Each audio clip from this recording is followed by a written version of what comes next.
Good morning, everyone. In the last week, we discussed about introduction of depression in freezing point. So, in that, we studied what is freezing point of solution or definition of freezing point. तो जैसे boiling point में क्या होता है?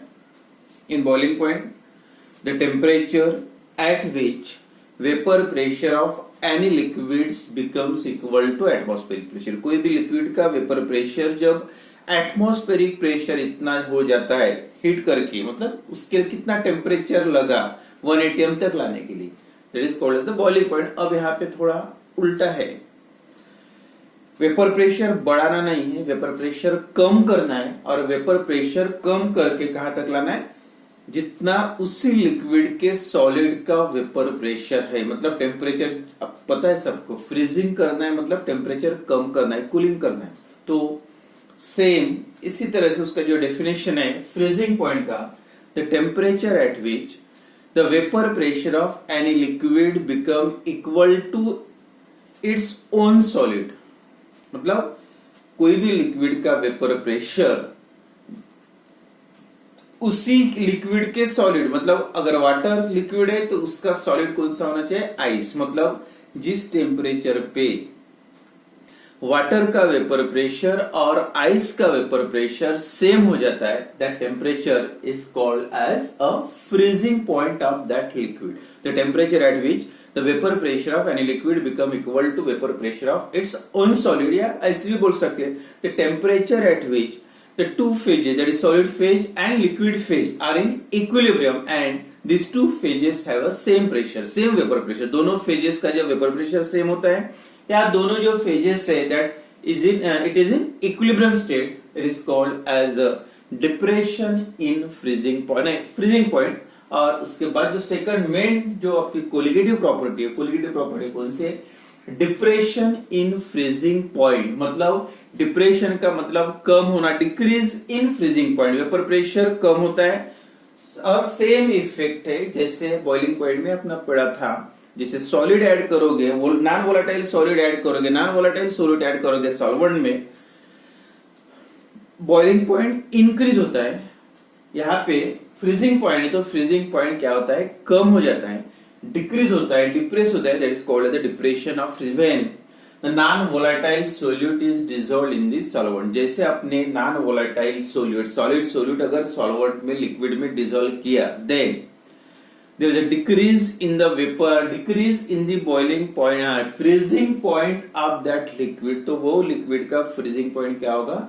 Decrease होगा due to the addition of non volatile solute. Means non volatile solute means the vapour pressure जो solution बनेगा, solvent में सोल्यूट ऐड करने के बाद the vapour pressure of that solvent containing non volatile solute is always lower. Vapour pressure lower ही रहेगा और freezing point भी लोअर ही रहेगा. तो freezing point of that solvent containing non-volatile solute is always lower than that of pure solvent. तो जैसे vapour pressure कम होता है वैसे फ्रीजिंग पॉइंट भी नॉन वोलेटाइल सोल्यूट डालने से कम होता है. और जो कम होता है उसी को बोलना है the depression in freezing point. क्यों कम होता है ये बाद में पढ़ेंगे, लेकिन इतना याद रखो, जब भी कभी कोई सॉलिड सोल्यूट मतलब नॉन वोलेटाइल सोल्यूट सॉल्वेंट में डालोगे तो वो सॉल्वेंट का फ्रीजिंग पॉइंट कम हो जाता है. मतलब the freezing point of solution is always lower than that of pure solvent. Pure solvent से solution का freezing point कम ही होता है. जैसे pure water का freezing point कितना है?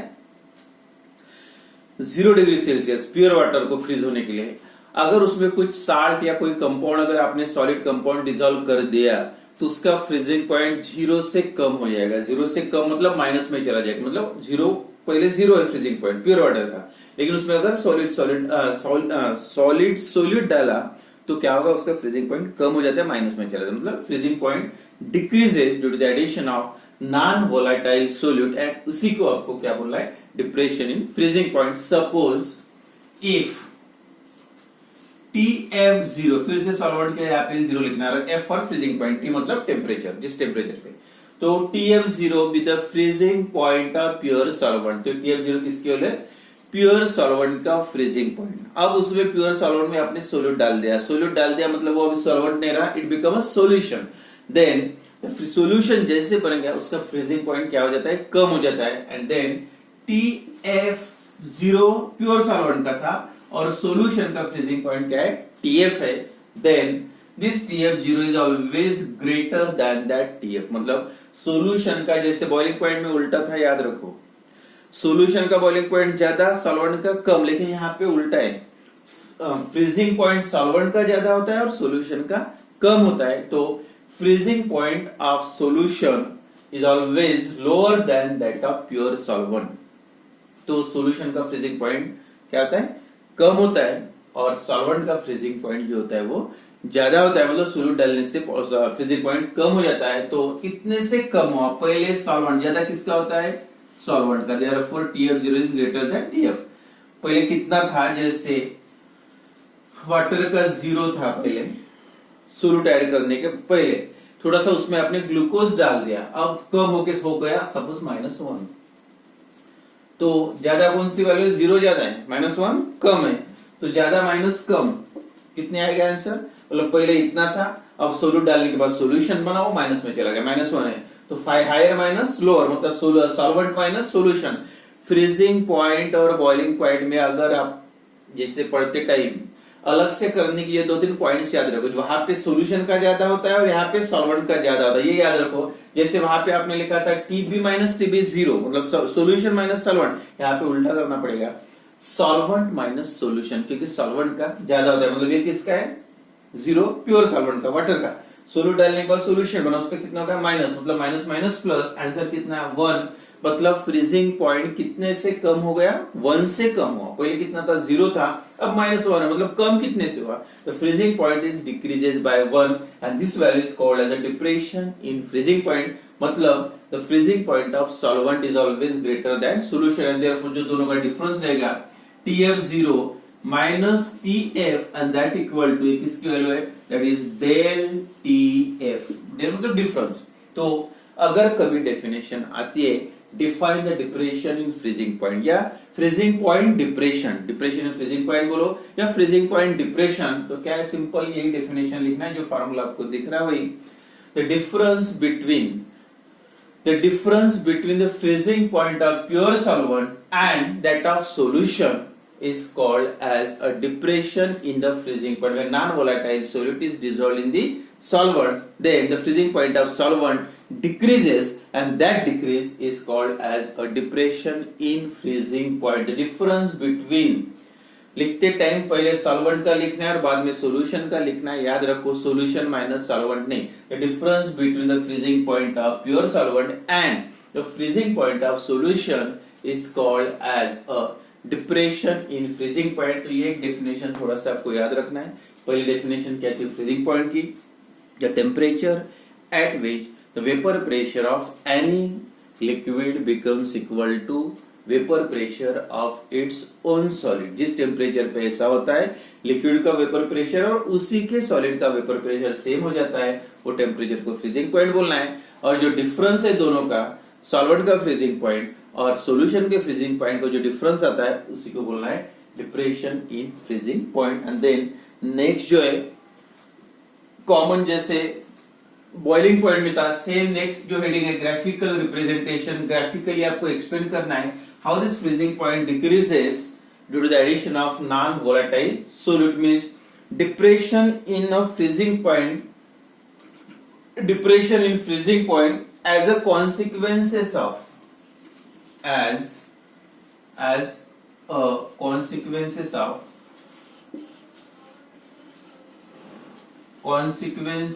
of वेपर प्रेशर लोअरिंग या लोअरिंग ऑफ वेपर प्रेशर। मतलब ये जो फ्रीजिंग पॉइंट कम हो रहा तो उसका मेन रीजन फिर से वही है क्योंकि वेपर प्रेशर कम हो जाता है। जैसे बॉइलिंग पॉइंट क्यों बढ़ता है, वेपर प्रेशर कम होता है। इसमें भी सेम, अब यहाँ पे दोनों का सेम ही, फ्रीजिंग पॉइंट भी कम होता है, वेपर प्रेशर भी कम होता है। एज ए कॉन्सिक्वेंस क्यों फ्रीजिंग पॉइंट सोल्यूशन का कम होता है, तो जो आप ग्राफिकली यहाँ पे एक्सप्लेन करना है, सेम ग्राफ है लेकिन थोड़ा सा अलग है। सेम आप सोल्यूशन और सॉल्वेंट के लिए ग्राफ निकालना है vapour pressure against the temperature, temperature के अगेंस्ट में निकालना है। To understand the relationship between depression in freezing point and lowering of vapour pressure, अगर ये समझना है आपको तो कंसीडर करना पड़ेगा that is a graph is plotted between vapour pressure against the temperature for, लेकिन यहाँ पे जो वहां पे दो ही ग्राफ थे, दो ही कर्व थे, एक सॉल्वेंट के लिए और दूसरा सॉल्यूशन के लिए, लेकिन यहाँ पे जो है तीन टाइप के आपको कर्व निकालना पड़ेगा, एक सॉल्वेंट के लिए, एक मतलब प्योर सॉल्वेंट लिक्विड के लिए, एक सॉलिड सॉल्वेंट के लिए और दूसरा रहेगा सॉल्यूशन के लिए। तीन कर्व यहाँ पे याद रखो, जैसे is the first curve that is AB and this curve for a solid solvent, मतलब सॉलिड स्टेट है। तीन फेजेस को आपको इक्विलिब्रियम फॉर्म में दिखाना है। सॉलिड मतलब दो लिक्विड और सॉलिड, एक सॉल्यूशन और दूसरा सॉल्वेंट। उसके बाद एक कर्व कौन सा होगा, सॉलिड सॉल्वेंट का AB, दूसरा एक कर्व है दैट इज AB के बाद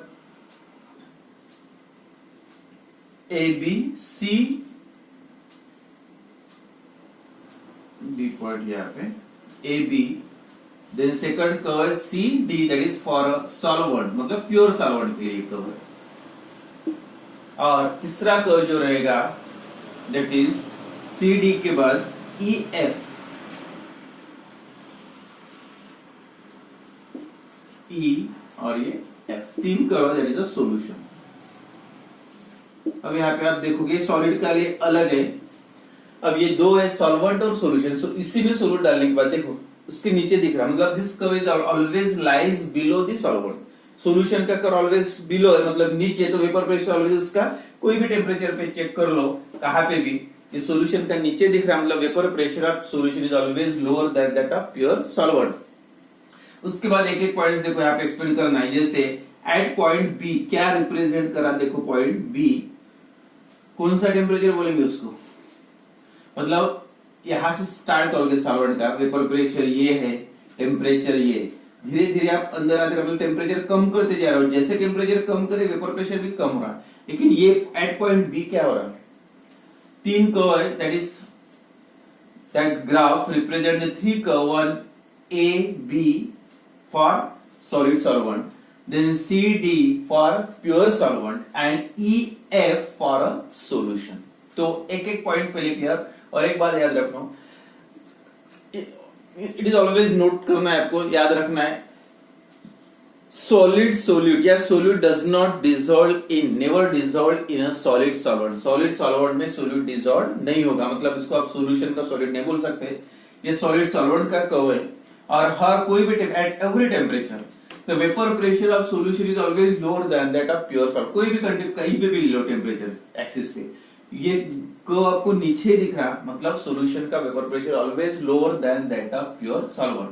तो एक एक पॉइंट एक्सप्लेन करते, देखो एट पॉइंट बी मतलब these two curves AB and CD intersect at point B, मतलब दोनों कर्व इक्विलिब्रियम फॉर्म में, मतलब यहाँ पे सेम आ गए, यानी वेपर प्रेशर सेम बोल सकते हैं, यानी ये पॉइंट पे सॉलिड के कर्व को ये टच करा, मतलब यहाँ पे सॉलिड सॉल्वेंट का वेपर प्रेशर, और यहाँ पे देखो ये पॉइंट पे बी में सॉलिड का वेपर प्रेशर और सॉल्वेंट का वेपर प्रेशर सेम आ रहा, और जिस टेम्परेचर पे ऐसा होता है according to definition that is called as the freezing point of pure solvent TF0। the temperature at point B, क्या बोलेंगे at point B, the vapor pressure of solvent becomes equal to vapor pressure of solid के curve को touch करा, at this stage two phases are in equilibrium and these two phases have a same vapor pressure and according to definition TF0 with the freezing point of pure solvent, okay।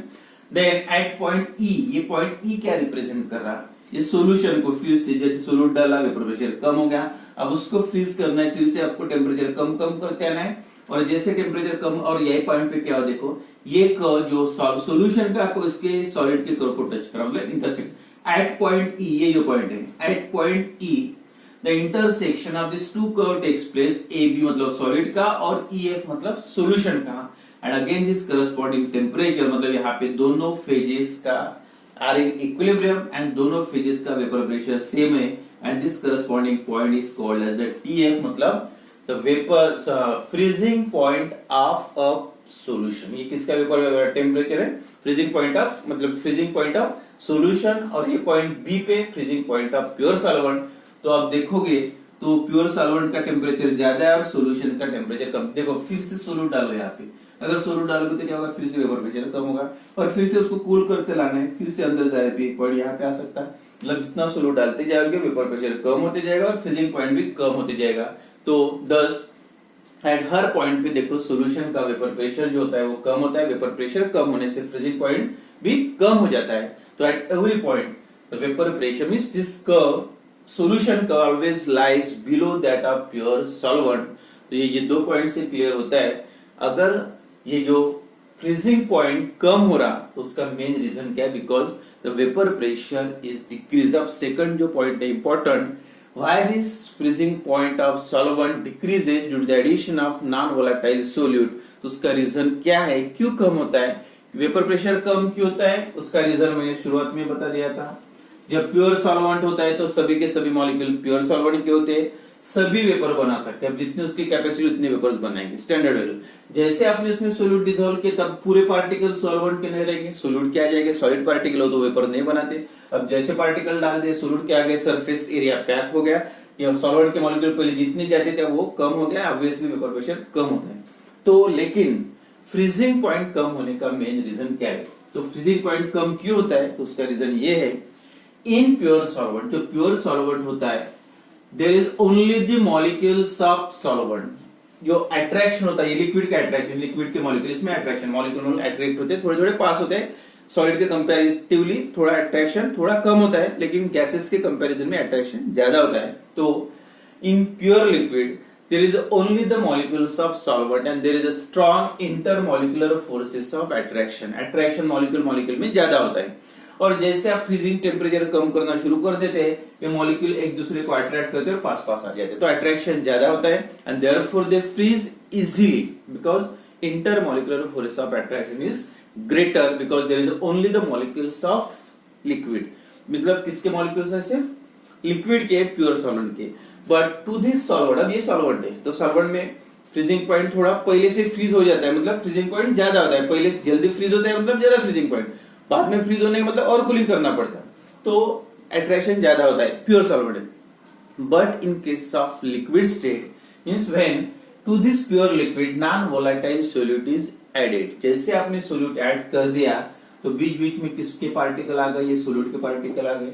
और जैसे because of presence of solute particle attraction जो था पहले दो molecule, पहले दो बीच में ये पार्टिकल्स आ गए तो क्या होगा? ऑब्वियसली अट्रैक्शन कम होगा and therefore intermolecular forces of attraction decreases. अब अट्रैक्ट नहीं होंगे, जल्दी जल्दी पास में नहीं आएंगे तो वो फ्रीज नहीं होगा, सॉलिड नहीं बनेगा and therefore because of lower intermolecular forces of attraction between the solid molecule and that is due to the presence of solid particle।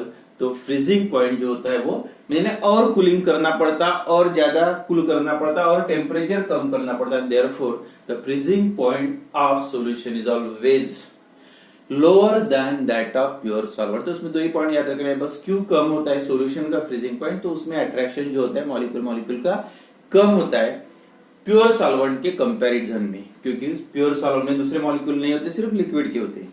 लेकिन जब सोल्यूट ऐड करोगे तो उसमें सोल्यूट के पार्टिकल भी आ गए तो उसमें एब्स्ट्रैक्शन लाते हैं, मतलब अट्रैक्शन जो पहले से थोड़ा सा कम हो जाता है and therefore freezing point of solution is always less than that of pure solvent. मतलब प्योर सॉल्वेंट से कोई भी सॉल्यूशन का उसमें सोल्यूट डालने के बाद फ्रीजिंग पॉइंट जो होता है ऑलवेज कम हो जाता है। तो उसका जो मेन रीजन है अट्रैक्शन कम होता है सॉल्वेंट के comparatively and therefore freezing point of solvent is decreases when the non volatile solute is added in it. उसमें जब नॉन वोलेटाइल सोल्यूट ऐड करोगे तो उसका वेपर प्रेशर कम होता है, मतलब freezing point is also decreases and therefore completely इसको बोलते हैं डिप्रेशन इन फ्रीजिंग पॉइंट। जब भी कभी सोल्यूट ऐड करोगे तो फ्रीजिंग पॉइंट सॉल्यूशन का, मतलब सॉल्वेंट का ऐड करने के बाद सॉल्यूशन बनता है उसका कम हो जाता है, that is called the depression of freezing point तो ग्राफिकली भी एक्सप्लेन कर सकते हैं। उसके बाद जो सेम नेक्स्ट जो पॉइंट है दैट इज कौन सा, इसके बाद जैसे बॉइलिंग पॉइंट में हुआ था वैसे सेम फ्रीजिंग पॉइंट में depression and freezing point and concentration that also depends on temperature. इसमें भी आप देखो टेम्परेचर से रिलेटेड है। जो नेक्स्ट हेडिंग है molar depression of freezing point and concentration of solute and concentration of solute. तो सोल्यूट का कॉन्सेंट्रेशन और फ्रीजिंग का डिप्रेशन क्या है एंड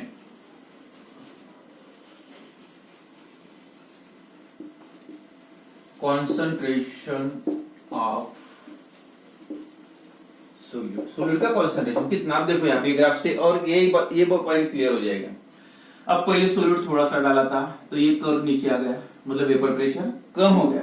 वेपर प्रेशर कम हुआ मतलब फिर से आपको उसको फ्रीज करना है तो धीरे धीरे टेम्परेचर कम कम करते जाना, यहाँ तक लाना है क्योंकि सॉलिड और सेम हो जाता है वेपर प्रेशर। अब थोड़ा सोल्यूट और डाला और वेपर प्रेशर कम हो गया। अब और वेपर प्रेशर कम होता कम और अंदर नीचे जा रहा है, देखो इससे भी कम है टेम्परेचर। जितना सोल्यूट ऐड करते जाओगे वेपर प्रेशर कम हो जाते जाएगा और जितना वेपर प्रेशर कम होगा उतना बॉइलिंग पॉइंट फ्रीजिंग पॉइंट भी कम होते जाएगा। मतलब आप बोल सकते तो ये जो कॉन्सेंट्रेशन से depression in freezing point is directly proportional to concentration of that solution. Solution का कॉन्सेंट्रेशन मतलब सॉल्वेंट में कितना अमाउंट सोल्यूट का आपने ऐड किया, तो इतना तो हो गया। The depression in freezing point is directly proportional to concentration. और फिर से जैसे मैंने बॉइलिंग पॉइंट में बताया था कॉन्सेंट्रेशन टर्म यहाँ पे भी आपको सेम मोलैरिटी यूज करना है, कैपिटल है मतलब मोलैरिटी नहीं, because molarity depends on temperature और जो भी टेम्परेचर डिपेंडेंट टर्म्स है तो टेम्परेचर बढ़ाने चेंज अगर होता है तो वैल्यू भी चेंज हो सकती है, क्योंकि हीटिंग करना या कूलिंग करना जैसे इवेपोरेशन, हीटिंग से इवेपोरेशन बढ़ता है, इवेपोरेशन हो जाता है वाटर निकल जाएगा, कॉन्सेंट्रेशन चेंज। तो but molarity is not depends on temperature, क्योंकि यहाँ पे टेम्परेचर कांस्टेंट नहीं रख सकते, आपको टेम्परेचर चेंज करना है और जहां जहां टेम्परेचर चेंज करना होता है वहां आपको कौन सा टर्म यूज करना पड़ेगा, मोलैरिटी। फिर से सेम टर्म यूज करना है that is molarity of solution. और तो ये ग्राफ से भी क्लियर होता है दी depression of freezing point that is del TF, depression of freezing point is directly proportional to the molality of solution। Okay same कोई फर्क नहीं, यहाँ पे B था और यहाँ पे F लिखा, बस ये जो डिफरेंस है दोनों का TF TB माइनस TB 0 था, यहाँ पे उल्टा है TF 0 minus TF, solvent minus solution, वहां पे सोल्यूशन माइनस सॉल्वेंट, इतना डिफरेंस है। Then second step same del T F is equal to proportionality constant, वहां पे के भी लिखा था आपने, मैं यहाँ पे लिखूंगा के एफ, यूनिट भी same. Then and this proportionality constant K F is called as क्या है, फ्रीजिंग पॉइंट